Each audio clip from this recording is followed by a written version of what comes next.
Muchísimas gracias. Le damos la bienvenida entonces al embajador Mario López, ministro de Relaciones Exteriores del Perú, aquí a Ampliación de Noticias. ¿Cómo está, canciller? Bienvenido. Muchas gracias, Mónica. Buenos días. Encantado de estar nuevamente en el programa para comentar los temas internacionales y otros a sus órdenes. Empecemos con los nacionales, que están vinculados evidentemente a las negociaciones que se vienen realizando con los distintos laboratorios. Sabemos que aquí se realizan los ensayos con el laboratorio chino Sinopharm. Sin embargo, que hay negociaciones con 7 países para seguir realizando ensayos clínicos, pero para asegurar que en los próximos meses el próximo año, en los primeros meses, tengamos ya una dosis importante de vacunas. El objetivo, aparentemente, y usted me corregirá si no es así, es en abril, porque ayer conversando con el primer ministro me decía que todos son probabilidades. Sin embargo, esto está sujeto evidentemente a el resultado de los ensayos clínicos, ¿no? Sí, efectivamente, todos son probabilidades, pero están basados en los avances de las investigaciones y de los prototipos de vacunas. Y ahí los laboratorios con los cuales estamos negociando, hemos negociado y en algunos casos hemos suscrito acuerdos, pues son bastante serios, ¿no? Son los laboratorios internacionales de los diferentes países. Recuerden que estamos hablando de laboratorios de Estados Unidos, de Alemania, de China, que están, y COVAX Facility, que es el conjunto, la canasta de vacunas, que nos están asegurando esas vacunas en principio para el primer trimestre del próximo año. Eso es lo que nosotros esperamos. Efectivamente hay una serie de negociaciones, son 8 laboratorios con los cuales tenemos un mayor acercamiento en las negociaciones. Hay 2 que ya hemos cerrado acuerdos, 1 que ya hemos pagado en el caso de COVAX Facility, que es esta canasta que menciono de vacunas, y en el caso de Pfizer estamos próximos a hacer el pago correspondiente. Todo esto nos lleva al escenario de contar en el primer trimestre, a fines del primer trimestre, es decir, en marzo del 2021, con una cantidad de vacunas, de dosis, que nos permitan atender a cerca al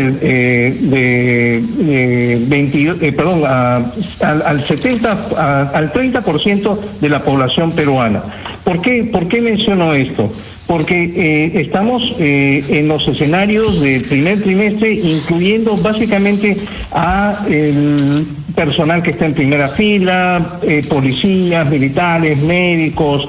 También estamos incluyendo a los maestros y al personal de educación que retornarán probablemente a un sistema presencial en los colegios. De tal manera que hay una cantidad prevista para el primer trimestre que resulta siendo importante para los próximos pasos. Canciller López, muy buenos días. Nos ha dicho que estamos a punto de pagar a Pfizer. Hemos pagado ya a otros laboratorios, es decir, ¿qué garantía tenemos de que cuando existan las vacunas no se produzca una situación difícil y de competencia entre países y solamente sean beneficiados en la práctica quienes tienen pagos formalizados? Fernando, encantado. Efectivamente, lo que hay son dos tipos de acuerdos. Por un lado, hay acuerdos de intención y hay otros acuerdos vinculantes. Nosotros, en el caso de Pfizer, tenemos un acuerdo vinculante.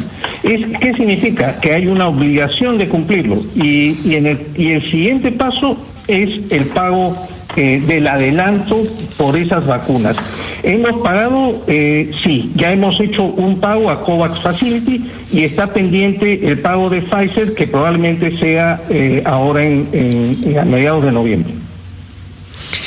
Con las otras todavía no, entonces, ¿no? Con las otras vacunas no hay pago de por medio aún. No, y esto forma parte de las negociaciones mismas, Fernando. Nosotros no queremos adelantarnos tampoco al pago si con los laboratorios estamos desarrollando las negociaciones, y son incluso algunos laboratorios los que nos piden no pagar todavía. por ejemplo, Sinopharm, que es el laboratorio chino. Con ellos estamos ya en una propuesta firme, esperamos seguir avanzando. Pero lo que es pago, tienen sus fases, tienen sus cronogramas, y con cada uno de los laboratorios hemos establecido ese tipo de negociación. Canciller, yo quería saber cuál es el estado, o mejor dicho, por qué, disculpe, no se ha cerrado el acuerdo con AstraZeneca y la Universidad de Oxford. Tengo entendido que países como Estados Unidos, México, Brasil, entre otros, han concretado los acuerdos en las mismas condiciones, han entregado un pago por delante, el costo de la vacuna sería más económico. ¿Por qué no se ha cerrado el acuerdo con estos laboratorios, AstraZeneca y la Universidad de Oxford? El ensayo de AstraZeneca y Oxford pues no contaba con toda la información. La comisión que preside la Cancillería, la comisión multisectorial y el comité de expertos del MINSA no tuvieron toda la información debida respecto a los avances en este ensayo de vacuna. Y digo que no tenía toda la información porque con los otros laboratorios hemos recibido a tiempo esa información científica que se requiere, y que en este caso el comité de expertos pues lo que recibió no lo evaluó como suficiente. ¿Qué información faltaba?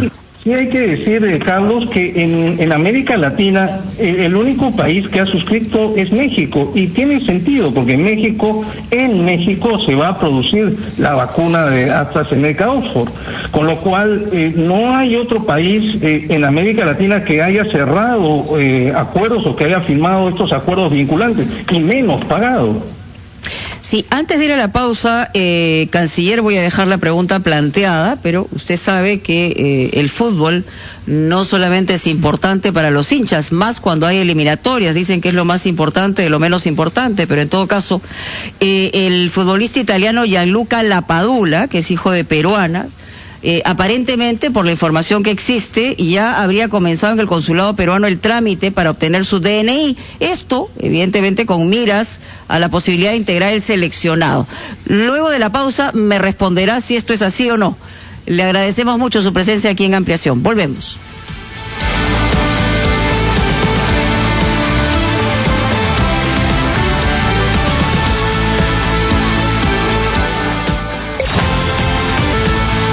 En Ampliación de Noticias conversamos con el canciller Mario López. Hay una pregunta que habíamos dejado antes de la pausa. Canciller, ¿ya empezó entonces el trámite para que obtenga su DNI el jugador y futbolista italiano Gianluca Lapadula, o todavía? Efectivamente, Mónica, en la fecha hoy día debe estar realizándose esos trámites, deben haber empezado. Nosotros tomamos conocimiento del interés del jugador Lapadula de inscribir su nacimiento en el registro de Estado Civil. Estamos coordinando a través de nuestros consulados en Italia, los consulados del Perú en Italia, de tal manera que está todo listo, y desde el gobierno y desde la Cancillería pues apoyaremos sin duda esta inscripción, como lo venimos apoyando a otros peruanos nacidos en el exterior que quieren obtener la nacionalidad peruana. Hay que recordar que del año 2018 ya los peruanos nacidos en el exterior, o los hijos de peruanos nacidos en el exterior, pueden inscribir su nacionalidad aun cuando sean mayores de edad. Sí, en el caso, solamente para hacer la precisión, ¿el caso de Lapadula empezó recién ese contacto o ya lo había pedido anteriormente? Nosotros tomamos conocimiento hace unos días. Bueno, hay que dejar a Ricardo Gareca, nuestro entrenador, respecto a la convocatoria, que ha dado muestra sobrada de conocer su trabajo. Lo que hace la Cancillería es apoyar los trámites para la inscripción del nacimiento, y luego de la inscripción del nacimiento podrá obtener el jugador Lapadula el DNI, que resulta siendo necesario para el pasaporte. De tal manera que esperamos tener pronto al jugador Lapadula con toda la documentación peruana en regla. Sí, señor López, yo quería preguntarle respecto del voto de ayer en Chile. El presidente chileno Sebastián Piñera ha afirmado que se trata de una victoria de los ciudadanos y de la democracia. Quería saber si es que el Perú ha felicitado ya este resultado.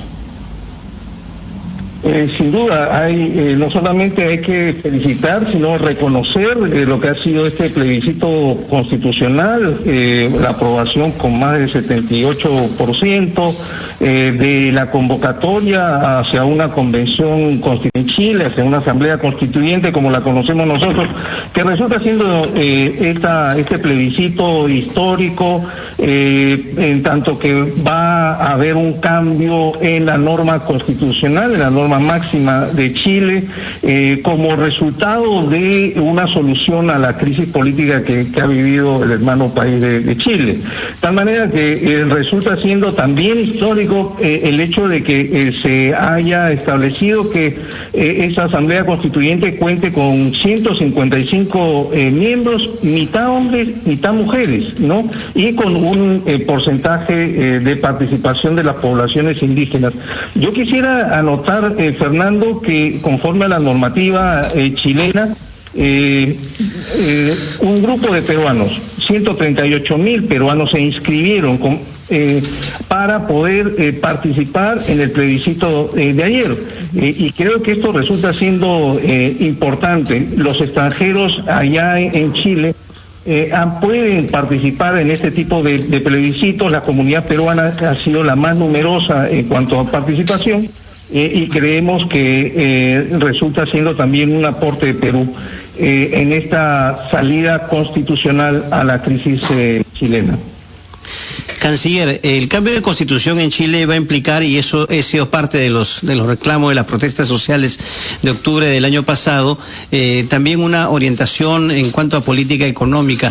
No sé si esta situación podría tener alguna influencia en la relación comercial entre Perú y Chile, y básicamente la relación de Chile con otros países, pero Chile y Perú son socios comerciales muy importantes, y esto podría tener, repito, alguna influencia.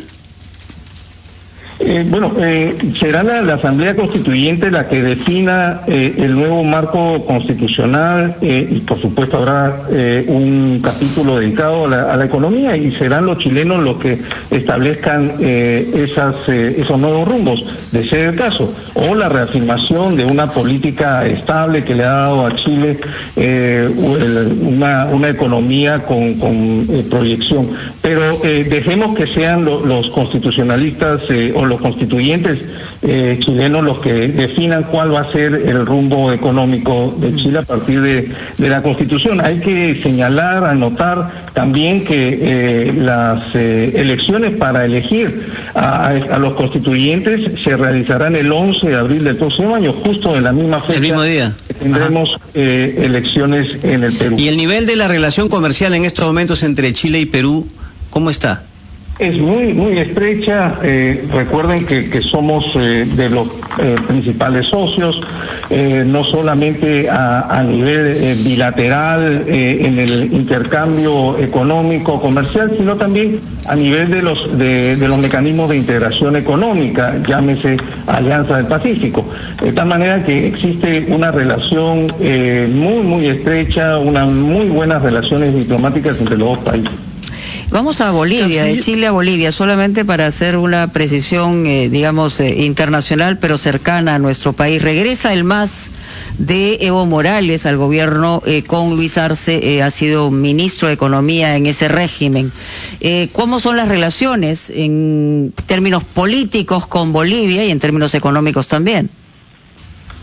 Bueno, con Bolivia, el Perú ha señalado, ha transmitido a través del presidente de la República un mensaje de felicitación al presidente electo de Bolivia, Luis Arce, quien además ha respondido a este mensaje, reiterando, confirmando el interés, el deseo de seguir profundizando esas relaciones tan cercanas entre Bolivia y Perú. Son relaciones históricas, lazos de hermandad, de intereses compartidos.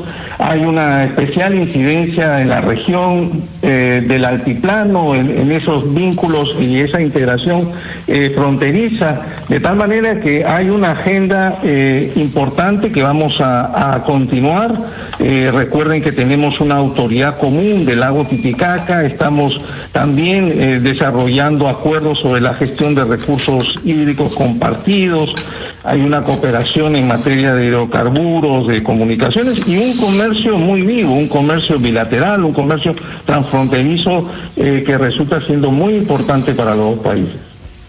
Sí, canciller, quería también conocer su opinión respecto del Tratado de Escazú, porque el Perú ha promovido durante muchos años toda una política ambiental a nivel regional. Fuimos sede de una reunión mundial sobre cambio climático, fuimos actores importantes en la que hubo después en París, en la que se tomó decisiones globales y promovimos el acuerdo de Escazú, pero en la recta final, bajo la presión de grupos diferentes, y la Cancillería finalmente se abstuvo de seguir impulsando el acuerdo de Escazú. ¿Qué es lo que viene ahora por delante? Es decir, ¿qué pasará con este acuerdo tal y como lo ve usted? Porque requería más votos de los que tiene ahora para entrar en vigencia.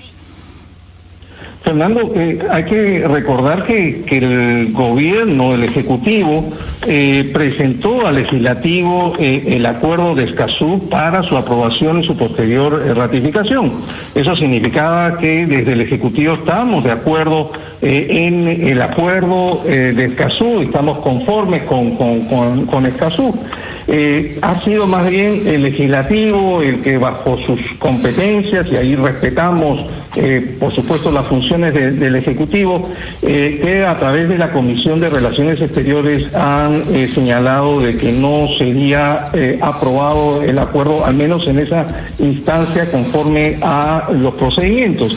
Pero eso no significa que los objetivos del acuerdo de Escazú van a dejar de cumplirse.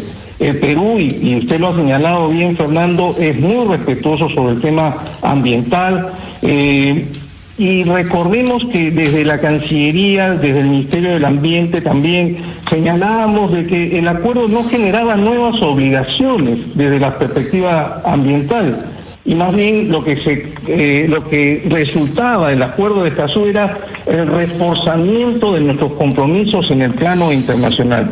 De tal manera que los tres pilares centrales de ese acuerdo que hemos venido nosotros señalando, el de promover los derechos de acceso a la información, el de permitir el acceso a la justicia en asuntos ambientales, el de garantizar un entorno seguro para los defensores de los derechos humanos, resultan siendo cubiertos por la propia normativa peruana. Si vemos, por ejemplo, la promoción de los derechos de acceso, tenemos una ley de transparencia y de acceso a la información pública, tenemos una normativa sobre información pública ambiental, tenemos el Sistema Nacional de Información Ambiental. Si hablamos de justicia en asuntos ambientales, tenemos a la OEFA, que es el organismo de evaluación y fiscalización ambiental, tenemos a la FEMA, las fiscalías especializadas en materia ambiental. ¿Qué quiero decir con todo esto? Y sobre todo un mensaje a los jóvenes, quienes han estado detrás de la aprobación de este acuerdo, el acuerdo de Escazú, de que la normativa peruana cubre justamente aquellos pilares centrales, aquellos objetivos del acuerdo Escazú. Canciller, por favor, retomar sobre el tema del jugador Lapadula. ¿En cuánto tiempo podría él tener la documentación del caso, o sea, el DNI? ¿Cuál es el plazo que demanda un trámite de esta naturaleza? Usted dice que existió el contacto, ya existe un pedido formal, diríamos así, no sé, ¿ha presentado algún documento en concreto él para iniciar el trámite? Efectivamente, en la fecha, y estaremos atentos al final de la jornada, se encuentran realizando estos trámites. Tiene que ser, en este caso, la madre, que tiene la nacionalidad peruana, la que va a acreditar el nacimiento de su hijo y su propia condición de peruana. De tal manera que ante el consulado del Perú en Turín, se viene realizando, tal vez por la diferencia de horas, eventualmente ya se ha realizado, pero estaremos al final de la jornada conociendo detalles sobre estas gestiones que se han empezado hoy día. ¿En cuánto tendría el DNI el señor Lapadula? Luego de contar, digamos, acreditar esa nacionalidad peruana, inmediatamente en el consulado se inscribe en el registro de peruanos, de nacimiento de peruanos, a la persona que desea registrarse, en este caso a Gianluca Lapadula. Esto inmediatamente se procede a emitir la partida de nacimiento peruano correspondiente. Desde ese momento ya es peruano, o sea, allí ya hay un acto claro y que luego va a permitir iniciar la tramitación del DNI y posteriormente el pasaporte, como mencionaba hace un momento. Por eso le preguntaba plazos. Depende, hoy día puede tener ya su partida de nacimiento peruana, tal manera que luego ante la autoridad del RENIEC se realiza la tramitación del DNI y posteriormente el pasaporte. Lo que dura el proceso, dice usted, canciller, lo que dura el proceso a cualquiera, digamos, de obtención del DNI, eso es básicamente la respuesta que en realidad me imagino que todos los hinchas están a la espera. Pero le agradecemos mucho, canciller. No, al contrario, muy amable. Nuestro compromiso siempre, si me permite, Mónica. Sí, claro, adelante.